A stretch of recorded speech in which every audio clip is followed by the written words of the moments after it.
The house was unusually quiet that evening. Emma had just returned from dinner with her friends, feeling the exhaustion settle in her bones. She set her purse on the entryway table, kicked off her heels, and sighed. The glow of the kitchen light spilled softly into the hallway, and as she stepped inside, she found Jake sitting at the counter, nursing a beer. She hesitated for a moment. Ever since she married Mark 5 years ago, she had done her best to maintain a comfortable yet distant relationship with his son. Jake had always been polite, respectful, and independent. They coexisted without issue, but they had never truly bonded. He was 21 now, an adult in every sense, but something about the way he looked at her tonight felt different. "You're back late," he said, taking a slow sip from the bottle. Emma offered a small smile, brushing a strand of blonde hair from her face. "Yeah, lost track of time." "How was your night?" Jake shrugged. "Uneventful. Just watching some TV." There was a pause, just long enough for the silence to grow awkward. Emma started to move past him, but his voice stopped her. "You look different tonight." She laughed lightly. "It's just the makeup. I put in a little extra effort since I was out with the girls." Jake shook his head, his dark eyes studying her. "No, it's not that." Emma felt her stomach tighten. There was something in his tone, something she couldn't quite place. She shifted uncomfortably and reached for a glass from the cupboard. "You want some water?" she asked, trying to keep the conversation neutral. Jake didn't respond immediately. When she turned back to face him, he was still watching her, his expression unreadable. "You know, you've always been good to me," he said. "More than just a stepmom." Emma stiffened. "Jake, what are you talking about?" He exhaled, running a hand through his thick brown hair. "Nothing. Maybe I've had too much to drink." Emma forced a chuckle, ignoring the heat rising in her chest. "Go to bed, Jake." As she turned to leave, she heard him whisper under his breath, "I see the way you look at me." Her pulse quickened. She willed herself to keep walking, to pretend she hadn't heard him. It was nothing, just a late-night moment of blurred boundaries. But the tension lingered. The next morning, Emma awoke feeling restless. She spent longer than usual in the shower, letting the hot water wash away the thoughts that had kept her awake. It was silly, she told herself. Jake was just a young man trying to find his place in the world. He had probably forgotten all about the conversation already. By the time she made it downstairs, Jake was already in the kitchen, pouring himself a cup of coffee. He looked up when she entered, his expression unreadable. "Morning," he said casually. "Morning," she replied, keeping her voice even. She busied herself with making her own coffee, avoiding his gaze. But she could feel it, his eyes on her, as if waiting for something. "About last night," he finally said. Emma froze for half a second before forcing a smile. "It was nothing," she said quickly. "You had a drink. We were both tired. Let's just forget about it."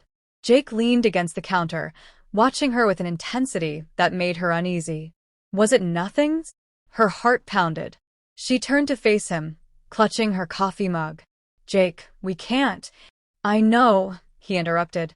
"But that doesn't mean we don't want to." Emma felt her breath catch. This was dangerous. She was his stepmother, married to his father.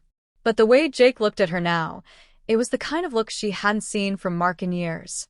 She swallowed hard. "Jake, this conversation is over." She turned to leave, but before she could take a step, Jake gently caught her hand. His touch was light, hesitant, as if he were testing the waters.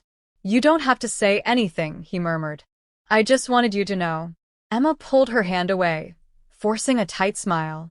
This never happened. She walked away, feeling his gaze on her back. Nothing would ever be the same again. In the following days, Emma did everything she could to avoid being alone with Jake. She kept herself busy, running errands, meeting friends, spending extra time at the gym. But no matter how much she tried to ignore it, she couldn't shake the feeling that something had shifted. Jake wasn't making it easy. He was always there, watching her, making small comments that left her flustered, lingering in the doorway when she walked past.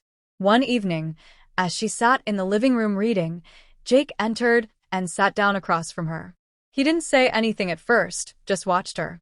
The silence was heavy, thick with unspoken words. Are you avoiding me? He finally asked. Emma sighed, placing her book down.